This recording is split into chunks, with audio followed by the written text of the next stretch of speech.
Access to cheap goods is not the essence of the American dream.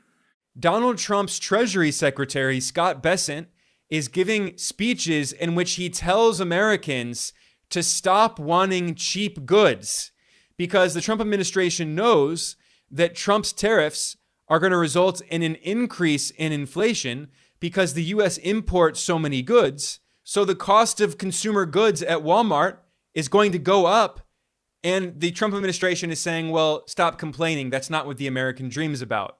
Now, in a second, I'm going to respond to this and talk about why it's completely absurd that Scott Bessent is saying this. But first of all, I want to talk about who Scott Bessent is. You know who he is? He is a billionaire hedge fund manager. So Trump claims that he's going to help working class Americans, but in order to oversee U.S. economic policy at the Treasury, he appoints a billionaire from Wall Street. And what's so funny about this in a kind of twisted way is that Scott Bessent started his career working for George Soros, the billionaire investor who's a major funder of the Democratic Party. And he's like the main boogeyman, the main villain of the Republican Party. In fact, during his first term as president, back in 2018, Trump claimed that Soros was funding protesters to go out and protest against Trump. And then as Trump was campaigning for president in 2023, his official campaign published an email with a graphic, a meme showing Soros over the White House as the puppet master controlling Joe Biden. But then Trump chose one of Soros's close allies, the billionaire hedge fund manager Scott Bessent, to be his Secretary of the Treasury. I mean, this shows how these billionaire oligarchs, they're all friends with each other. And politically, they'll blame other billionaires and say that they're funding my opposition and protesters. But at the end of the day, they're all part of one club, and we're not part of that club. They're in the billionaire oligarch club, and they make economic policy on behalf of each other, not on behalf of the majority of working class people. So this brings me back to the speech that Treasury Secretary Bessent gave to the Economic Club of New York in March. This is a meeting of, wealthy elites. And in his speech, Bessent said this: Access to cheap goods is not the essence of the American dream. The American dream is rooted in the concept that any citizen can achieve prosperity, upward mobility, and economic security. Now, in a moment here, I'll respond to this talking point of the so-called American dream, which is a myth. It doesn't exist. But Bessent is trying to push this idea that the American dream does not rely on cheap access to consumer goods. What is he talking about? What he's acknowledging is that the Trump administration's tariffs are going to result in a massive increase in the cost of consumer goods in the U.S. because they're largely imported from foreign countries. What this is all really about is that the U.S. economy is in the process of trying to decouple from China. Wages for average working people in the U.S. were largely stagnant since the 1970s. And this is despite the fact that there's been a massive increase in productivity in this time period, which is largely due to new technologies, and yet real wages were stagnant in that same period. So the reason that people did not completely rebel and have a revolution is because while their wages were stagnant, at the same time, the cost of consumer goods fell, especially for advanced technologies. And why is that? Because those goods were produced in other countries, especially in China, which became the factory of the world's largest manufacturing power. So as real US wages were stagnant, China was exporting deflation. And if you look at the costs of consumer goods like TVs and toys and cell phones, they plummeted. They're much more affordable today, largely because of China and also a few other Southeast Asian economies. Vietnam has become a major hub for producing technology. But the US deindustrialized. These products were designed by US big tech corporations, but manufactured abroad. Meanwhile, as consumer goods saw deflation in the US, we saw massive inflation in the costs of services like healthcare, like college tuition, education, like childcare, and also food and housing. Those are the kinds of things that could not be produced in China and then exported to the US. So it's because of China largely that there was deflation in consumer goods. But meanwhile, in the US, as the rich got richer and richer and they bought up the houses, and as private universities massively increased the costs of tuition, much more than inflation, and as privatized for-profit health companies and health insurance companies massively increased the cost of healthcare, average working people in the US have less and less disposable income that actually can go to spend on living a comfortable life because they're spending so much on healthcare, education, housing, and food. And now, what is the Trump administration saying? They're saying that the costs of consumer goods are also going to increase. So all of those cheap goods you got from China throughout this era when your wages were stagnant, well, we're going to make those goods even more expensive through tariffs. This is why the billionaire Treasury Secretary Scott Bessent says the American dream is not about access to cheap goods. But as I said, even the idea of the so-called American dream is a myth. Let's look at some studies here and we can see that it's not true. If you look at income mobility, that is, children who grow up to earn more than their parents, in the US, income mobility is much lower than in other rich countries. But even in other rich countries, over time, income mobility is falling because we see the rich are getting richer and richer, and poor and working people are finding it very difficult to move up and make more money. Economists at elite US universities, including Harvard, Stanford, and MIT, published a groundbreaking study in 2017 that looked at income mobility since 1940, and they concluded that the American dream was fading. They showed that in the 1940s, this is the peak of the New Deal era under FDR, around 90% of children ended up earning more than their parents. And that figure fell and fell, and it's natural. I mean, over time, you can't sustain that permanently. But by the 1980s, that figure had fallen to just around 50%.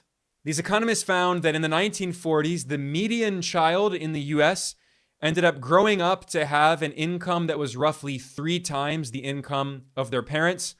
By the 1980s, that figure had fallen to 1. That is to say that the median child ended up growing up to have the exact same income as their parents. That is to say there is very little income mobility. There is no American dream. It's a myth. And that's just looking at income. We can see similar results if we look at life expectancy in the US. Life expectancy in the US has actually been declining. And yes, a lot of that was because of the pandemic, but it's not just because of the pandemic. If you look at the data of life expectancy in other rich countries, the US is significantly below other rich countries. A study by the University of North Carolina, published in 2022, found that Americans aged 15 to 24 are twice as likely to die as their peers in France, Germany, Japan, and other wealthy nations, while the infant mortality rate in the US is up to 3 times higher. The results of this study were truly shocking and showed how the US really is an outlier even when it comes to other rich countries. So it's not just an issue of inequality, which is obviously a very big issue in the US, but there are also serious problems with falling life expectancy. This is a society in severe crisis. So all of this explains why Trump won the election. He promised cynically that he was going to help working class people and bring back good manufacturing jobs, but then he just filled his administration with 13 billionaires. And his policies result in cutting taxes on the rich and corporations, while in reality increasing taxes on poor and working people, on 95% of the population. And the main reason that Trump won the 2024 election is because of inflation. I've already established that. He promised he was going to bring down inflation, and voters associated the post-pandemic inflation due to the global supply chain shocks with the Democrats, with Biden and Harris, despite the fact that inflation was a global problem, not only a problem in the US. And, Trump came in, and what has happened? Consumer price inflation continues to increase in the US. So Trump is not bringing down inflation. Now, the Wall Street Journal published a very important report that provides a glimpse into how the US economy benefits the rich at the expense of everyone else. This article noted that the top 10% of richest Americans account for 49.7% of all spending in the economy. That is to say, half of all spending is the 10% richest people, and 3 decades ago, that figure was 36%. It's now basically 50%. So over time, the US economy depends more and more on rich people. And this article estimated that the spending of the top 10% of richest Americans accounts for nearly 1/3 of GDP. But instead of dealing with the root cause of these problems, which is growing inequality, the fact that rich oligarchs take up more and more wealth and don't pay taxes, and the government has been taken over by corporations and lobbying controls US policy. It's a completely corrupt system. He claimed he was going to drain the swamp, but instead, Trump has deepened the corruption. Trump and his friends are making hundreds of millions of dollars off of the Trump meme coin, and they're exploiting their own supporters. They're giving a green light to bribery and money laundering. And while Trump is cutting taxes on the richest people in the US, he's scapegoating the poorest and most marginalized people. He's scapegoating immigrants and saying, your problems are not caused by the billionaires I'm surrounded by who don't pay taxes. Your problems are caused by poor, undocumented immigrants, which, by the way, the entire US economy relies on undocumented workers. So Trump wants to scapegoat people like immigrants and LGBT people for these economic problems caused by billionaires like he himself and his friends who are running the US government. Meanwhile, there are more and more warning signs that the US could soon be entering a recession, in no small part due to Trump's policies, especially his tariffs. Economists at the largest US bank, JP Morgan Chase, say that there's a 40% chance of the US going into a recession. The Federal Reserve Bank of Atlanta published a shocking report in which it estimated that US GDP in the first quarter of 2025 may shrink by 1.8%. Now, there were some critics of this study who said that this is largely because a lot of companies have been massively increasing their imports because of expectations of tariffs. And when you see increases in imports, it actually leads GDP figures to fall because later on, those imported goods will be consumed in the economy, which will be counted as part of consumption in GDP. And you don't want to count that 2 times. So maybe this could simply be because of a big increase in imports, but it's still a major warning sign that the Atlanta Fed is predicting GDP shrinking. And this also comes at a time when credit card delinquencies in the US are rising.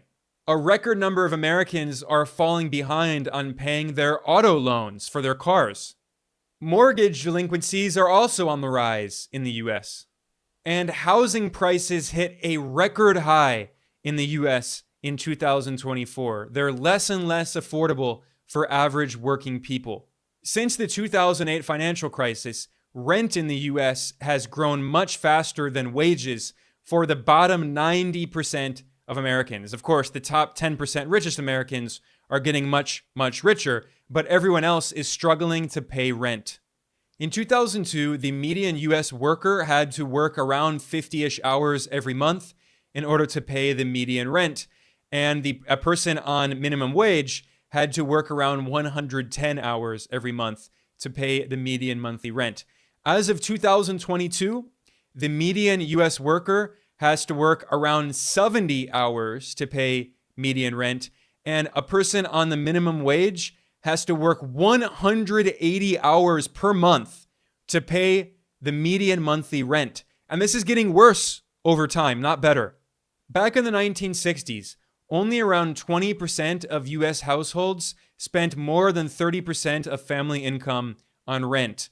As of the 2010s and 2020, 45% of US households spend more than 30% of family income on rent. And nearly 1/4 of all US households spend more than 50% of their family income on rent. This is a severe problem. So many people in the US cannot afford housing and can't even afford food with high rates of inflation. And again, this is why Donald Trump won the 2024 election. It was because the Democrats lost, because the Biden-Harris administration did not take action to actually make the cost of living lower for average working people, because like Trump, they serve the interests of billionaires. And all of the signs show that Trump is making it even worse and that his policies are benefiting billionaires at the expense of everyone else. Again, the perfect symbolism of this is that Elon Musk was the largest donor in the 2024 US election. He donated $288 million to getting Trump and MAGA Republicans elected. In other words, the world's richest man basically bought himself a position in the White House. He now has an office in the White House. And another top donor to Trump's 2024 campaign was the Wall Street billionaire Steven Schwarzman, who's the highest paid corporate executive on Wall Street. And he's the CEO of Blackstone, which is the largest alternative investment manager on earth. And as Bloomberg pointed out, the Blackstone CEO is now well positioned to influence Trump on his tax policies, that is, to continue to cut taxes on the rich and corporations. And by the way, you know who the largest landlord is in the US? It's Blackstone, whose CEO was one of the main donors to Trump's 2024 campaign. Blackstone owns and manages more than 300,000 rental housing units in the US, and it's notorious for buying up housing units, evicting poor and working class people who live there, and then massively increasing rents. I mean, they're basically a large corporate slumlord. So Trump and his donors and his friends and the people he appointed to run his administration are creating policies that benefit themselves at the expense of the majority of people in the US. When Trump claimed he was going to help working class Americans, he was just trying to win their vote. He didn't actually mean it. When Trump cynically did his, stunt, his photo op at McDonald's claiming to be a man of the working class, he was just trying to cynically get votes. Trump's actual agenda benefits rich elites at the expense of everyone else. And we shouldn't be surprised, because this is exactly what Trump did in his first term, and he's repeating it yet again now in his second term. On that note, I'm going to conclude. I am Ben Norton, the editor-in-chief of Geopolitical Economy Report. Please like and subscribe. Please share this. I will be back soon. Thanks for joining me.